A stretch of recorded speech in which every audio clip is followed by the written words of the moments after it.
Hi, everyone. Welcome to our webinar for today. My name is Sybil and this is Hulda. And of course, the topic of today is the new model, changes to business immigration in Sweden. As employers, you need to make sure your non-EU professionals are compliant to work in the role they have with you. And as you can see, there has been lots of changes coming up from the Migration Agency. Some of your employees are here on student or family dependent permits, some are here on work permits. So we're going to focus on the new model for the Migration Agency's way of structuring the work permit process and the consequences for its stakeholders, employers, and employees in terms of lead time and service level. As some of you probably have experienced already, lead times for work permit applications have increased a lot over the past years, even within the fast track, which was supposed to be an exclusive fast track for employers hiring highly qualified professionals and submitting many applications a year. The government and also previous government has decided to focus on promoting and facilitating highly qualified business immigration to Sweden, while at the same time combating fraud and exploitation related to the work permit process. And this new focus has been even more defined now in the yearly instructions that the government gives each year to authorities. We're going to give you an overview of the new model and especially dive a little bit deeper into category A, which is going to replace the current fast track system. This is the new model that the Migration Agency has presented as a solution to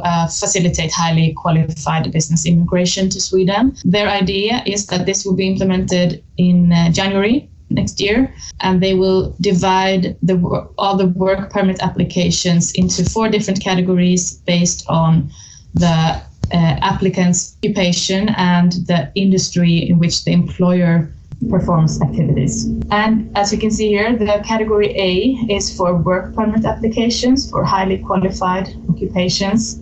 This is the category that will be the new fast track. This replaces the current certified process. The idea is that the case processing time will be 30 days in this category if the application is complete and correct. And you can only qualify for this category if your occupation is defined as highly qualified.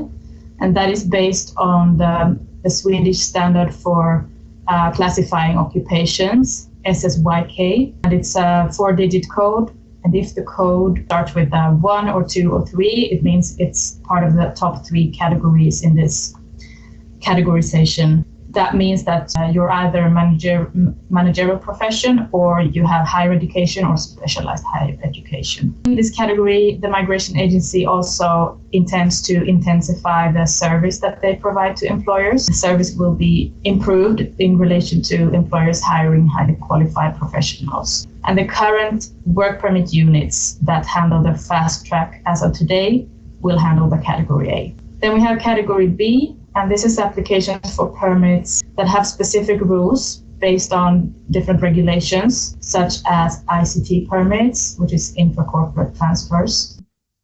The handling times for category B will not be 30 days, although some of them might be highly qualified professionals, but rather it will depend on what type of permit it is, because they have handling times stipulated by law or in the aliens ordinance already.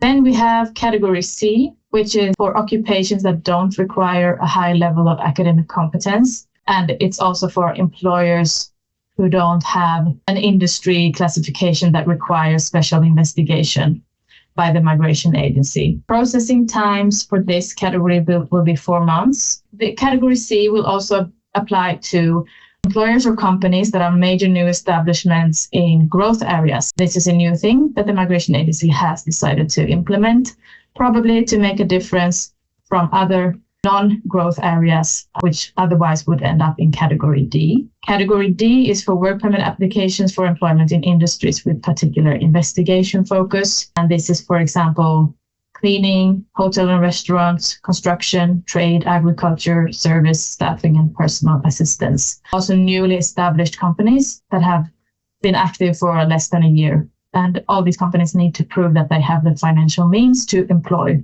the applicant that is applying for a work permit, which requires special investigation. I guess you're all wondering, How might this affect you as an employer? Basically, the most important question is what makes something end up in category A, which is the fast track? What we can see from the category A criteria is that the occupation needs to require a highly qualified competence or a qualified position, which will be defined by the SSYK code, starting with 1, 2, or 3. So the application must be complete at the time of submitting the application. There is no further investigation required from the migration agency. They are supposed to be able to make a decision on the documents that are submitted with the application. The SSYK code is basically the type of position that the person is going to have. Exactly. That makes sense. Are there any news for employers to consider? Yes, the big news is that this new fast track model doesn't require a pre-approval from the migration agency of the company or the employer to be able to access the fast track. The fast track access will rely on the occupation of the applicant for a work permit, which means that an employer can have several applications in parallel in different categories, depending on the type of application and the type of permit required. There is no bottom limit of applications a year in order to access the fast track. All over, talking about all categories, this new structure should ideally lead to more predictable processing times and service levels, rather than having two tracks, which is today's situation. So how long would we have to wait for a decision? In category A, and the application is complete, 30 days from application to decision.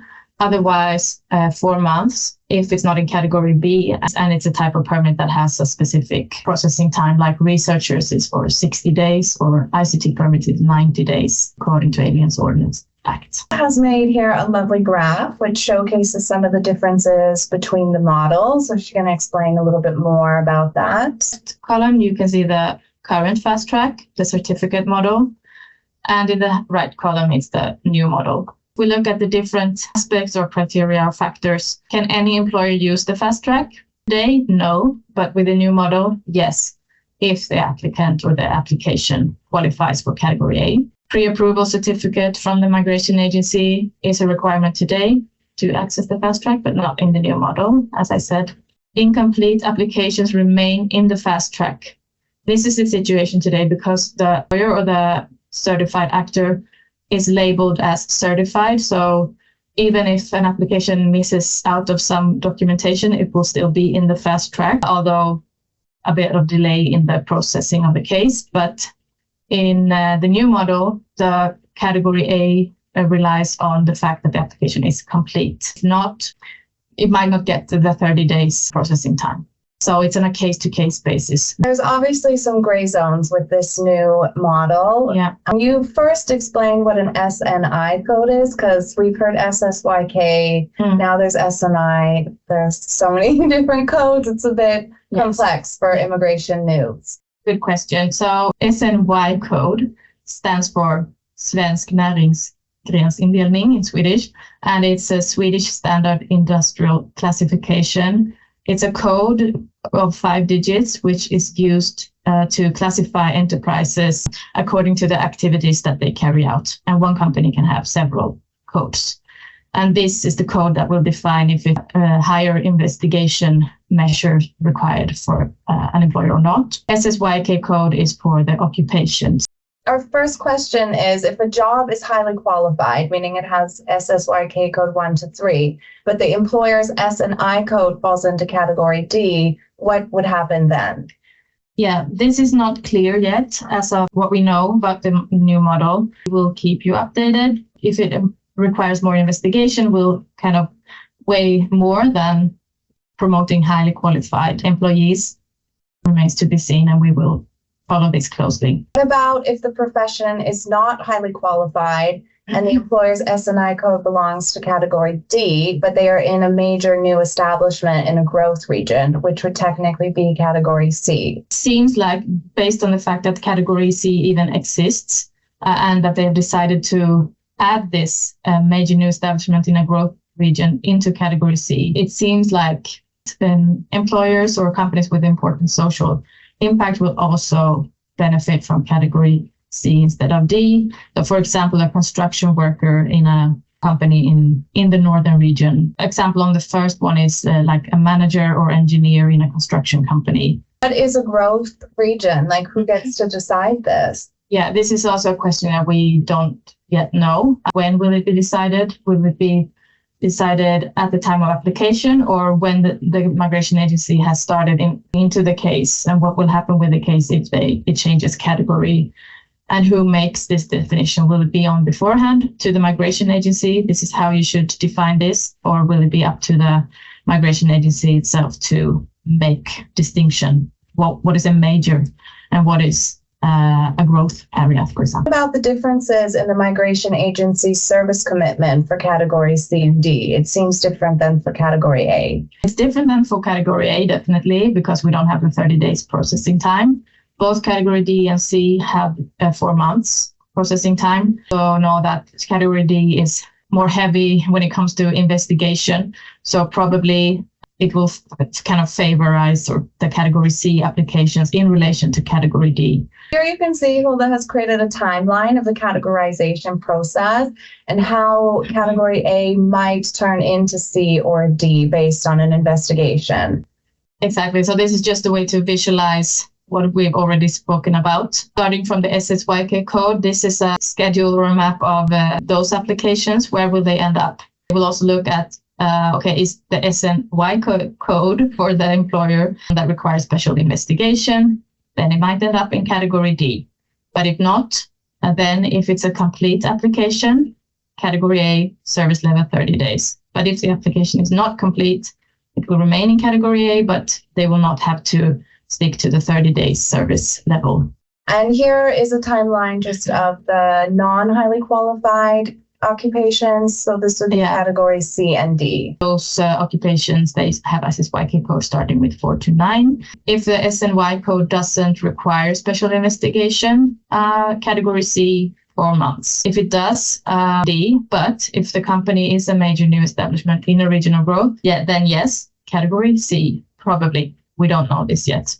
And if not, definitely category D. Sounds like the migration agency has really stepped up their game with the new model. What are some benefits that employers could expect with the new process? Benefits that we hope will come out of this is that the predictability will be better. It will be easier to structure your hiring processes and to estimate start dates. Also, anyone hiring a highly qualified employee can access the fast track. You don't have to wait for an approval. You can do it immediately. For employers who don't end up in category A, also for those applications, shorter overall lead times will apply according to this new model. And also special focus on the growth region, which is a good thing. I mean, it sounds amazing, assuming they can uphold all of their promises, right? Yeah, we hope so. They have a huge backlog to work on before this model can be implemented without that backlog. So we'll see how and when this will be reality with exactly these processing times, but I'm optimistic. Highlight how we can make the most of the new model as employers of foreign talent. So maybe you have understood at this point that the categorization will be on a case-to-case basis. And if you hire a highly qualified professional, it is crucial to submit a correct and complete application. No application can miss out of something if you kind of want to rely on the 30 days processing time to be for real. And this also requires, of course, constant monitoring of news to the work permit field, the new regulations, new internal practices at the migration agency. And we are here to help you to get the know-how to be able to make the most out of this new model and to be able to confident that you can plan your recruitment processes ahead according to this model and not miss a detail that will change the category, for example. An employer can decide if you want to submit application themselves or via a representative, an actor. There's no need for a certified actor anymore, but it's important to know that the application must be correct and complete in order to get fast track. We got a lot of questions from you on LinkedIn and to our info mailbox, so we thought we would answer some of those questions briefly before we move on to the chat box. How and when would an employer know if the migration agency will take 4 months for an application instead of 30 days? For example, if an application is not complete. There are many details that still need to be clarified, and this is one of those details. We've asked the migration agency the same question with the message that the service level and processing time must be communicated to employers for a higher predictability and to be able to plan ahead. We will keep you updated as when we know how to know. And will a union comment still be required? Yes, it will.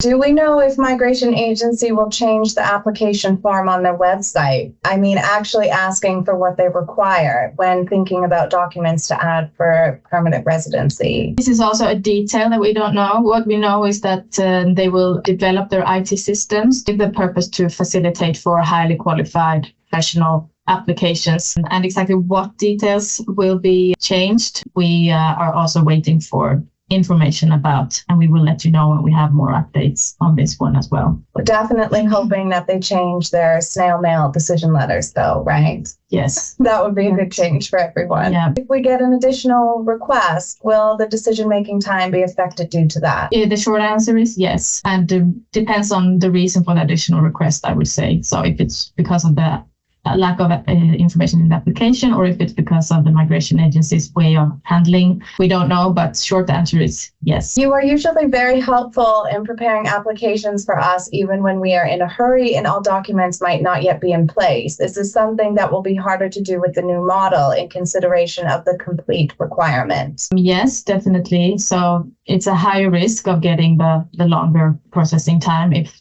it's an incomplete application. The service level will no longer be based on the employer's track record, but on the application. And without, for example, the union comment, it will not get a 30 days processing time. And this is where we can help you out to know what is a complete application and when to submit. How will the new model affect dependent applications if we file with the main applicant and for whom we wanted to file separate applications due to various reasons? It has not been specifically communicated with the new model. Probably it's still required by aliens ordinance that these applications are dealt with within 6 months. It remains to be seen exactly who will deal with those applications, if not tied to the work permit holder, but separate dependents. How are you, I guess this is us, guaranteeing that the application is complete so that we can secure the high service level? Yeah, that's a good question. So this is where we create value for companies. We have a long experience of work permits and business immigration, and this is what we do every day, every week. So we have experience and we have also expertise following up changes and seeing different ways of assessing applications from the migration agency. So quantity of applications that we handle gives us information to know what is a complete application, and we stay up to date best as we can. I guess that also answers the next question. Why should we choose to pay an agent to handle our cases if we now have access to the fast track on our own? What would be the benefit? If the agent, let's say us, have a long experience, already settled process for handling these type of applications, preparing them, submitting them, following up on maybe additional requests, that's a benefit if you don't do several applications on your own from the company each year. Have a high expertise. We have been working at the migration agency, some of us ourselves, and our ambition is to be pragmatic yet compliance focused and have a problem-solving approach towards our clients. We also offer consultation services, so not only assisting with applications themselves, but consultation on how to do an application or how to think for the future for an employee, for example. We know from this new model, submitting complete applications is going to be crucial in order to meet that 30-day decision period.